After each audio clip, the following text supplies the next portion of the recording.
People say we have a weight loss problem, but we don't. Keep watching to see how I was able to lose 140 pounds of weight since 2017 and keep it off. Stronger, smarter, faster, healthier, better.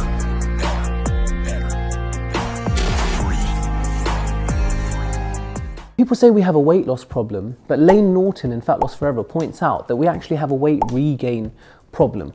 Only 5% of people who lose a significant amount of body weight are actually able to keep it off after 3 years. And so what Layne Norton has done is he's reviewed a number of pieces of research literature, and I'd highly recommend his book, by the way. 6 key traits that he's identified as familiar amongst those who are able to actually lose weight and keep it off. In this series, we look at each one in turn, and I talk about how Stoicism has helped me to apply that and keep weight off. So let's get started. In today's episode, we're looking at the 4th key trait of those 5% who are able to actually lose weight and keep it off, and that is structured programs.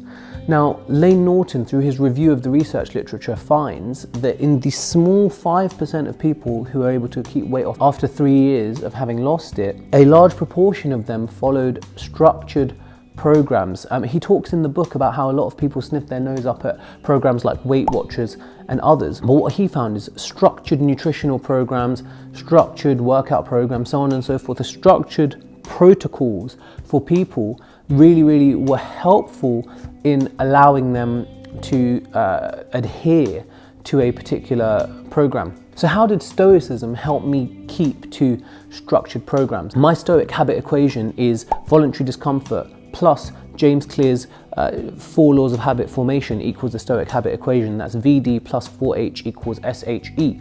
And so, you know, the voluntary discomfort is the Stoic concept whereby we do difficult things, not just in order for, you know, to look better, kind of, things like, for example, I'm dieting in order to look better, but we do it because it's something that helps to strengthen our character, because we're practicing difficult things, basically. You know, Matthew Easter in The Comfort Crisis talks about how being too comfortable has made us unhappy, and you know, Seneca tells us that too much luxury makes us soft, and so voluntary discomfort helps to kind of fight against that. James Clear's 4 laws of habit formation are, if we want a habit to stick, we need to make it obvious, we need to make it attractive, we need to make it satisfying, we need to make it rewarding. With my structured programming, I had different ways. So for example, when I was following an intermittent fasting protocol, I had an app Zero, where every time that I completed a fast, I was able to actually go and click complete on my fast. And there was just little tips and tricks that allowed me to stay consistent with it, because I was just kind of keeping track of it, and I felt like I was achieving things,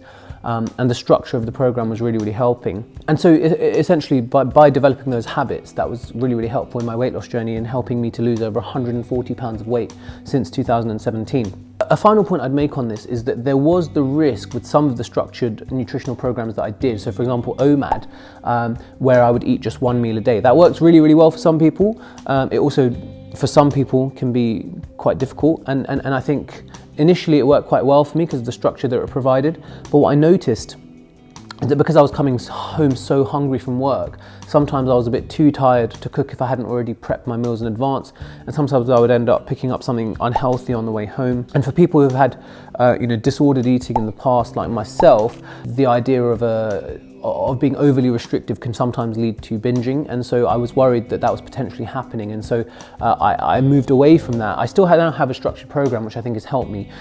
So like currently I follow a more kind of if it fits your macros approach, where I largely do try and eat kind of whole foods in general anyway, but there's space in my allotted calories for each day for treats should I want it, as long as I'm not kind of going over my goals. And sometimes I might go over my goals, but largely I try and stick to kind of 80% compliance throughout the month. And so I still have that structure, which helps me to move forward. I hope that video has provided some value for you.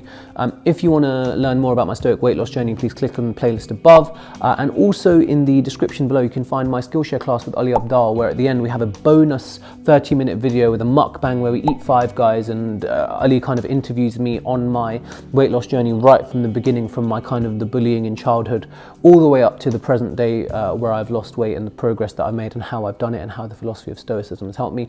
So please do click below if you're interested in that. In any case, I'll see you next week for some more ancient wisdom from modern times. Bye now.